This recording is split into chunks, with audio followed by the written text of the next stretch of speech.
સુરત શહેરના ઉધના વિસ્તારમાં આવેલા ખરવરનગર સોસાયટીમાં એક રહેણાંક મકાનમાં ચાલતા દેહ વ્યાપારના નેટવર્કને પોલીસે ઝડપી પાડ્યું છે.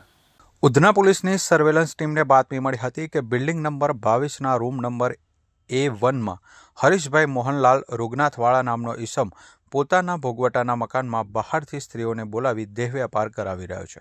આ બાતમીના આધારે ઉધના પોલીસ ઇન્સ્પેક્ટરે તાત્કાલિક એક રેડિંગ ટીમ તૈયાર કરી દરોડાની કાર્યવાહી હાથ ધરી હતી, જેમાં આરોપી પોતાના જ ઘરમાં અનૈતિક પ્રવૃત્તિ કરતા રંગે હાથ ઝડપાયો હતો.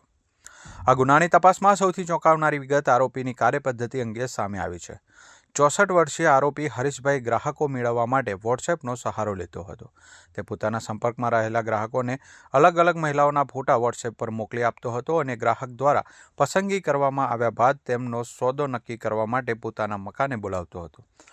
પોલીસ તપાસ દરમિયાન આરોપીના મોબાઈલ ફોનમાંથી અનેક મહિલાઓના ફોટા અને વાંધાજનક ચેટ મળી આવી છે, જે ગ્રાહકો સાથેના તેના સીધા સંપર્કની પુષ્ટિ કરે છે. આરોપી હરીશભાઈ રૂગનાથવાલા આ વ્યવસાયમાં વચેટિયા તરીકે કામ કરી કમિશન પેટે મોટી રકમ મેળવતો હતો. તે બહારથી સ્ત્રીઓને બોલાવતો અને ગ્રાહકો પાસેથી મળેલા નાણાંમાંથી પોતાનો હિસ્સો રાખી બાકીના રૂપિયા સ્ત્રીઓને આપતો હતો. પોલીસ દરોડા દરમિયાન આરોપીના મકાનમાંથી રૂપિયા 2,79,600ની માતબર રોકડ રકમ મળી આવી છે. આટલી મોટી રોકડ રકમ તેની દેહ વ્યાપારની કમાણી હોવાનું મનાઈ રહ્યું છે. પોલીસે આ રોકડ સહિત મકાનનું વેરાબિલ અને અન્ય દસ્તાવેજી પુરાવાઓ પણ કબજે કર્યા છે. પોલીસે જ્યારે દરોડો પાડ્યો ત્યારે મકાનમાંથી ગ્રાહક સાગર ભૂપેન્દ્ર માવાપુરી પણ મળી આવ્યો હતો. 32 વર્ષીય સાગર માવાપુરી અલથાણ વિસ્તારની શિવ રેસિડેન્સીમાં રહે છે અને ખાનગી નોકરી કરે છે.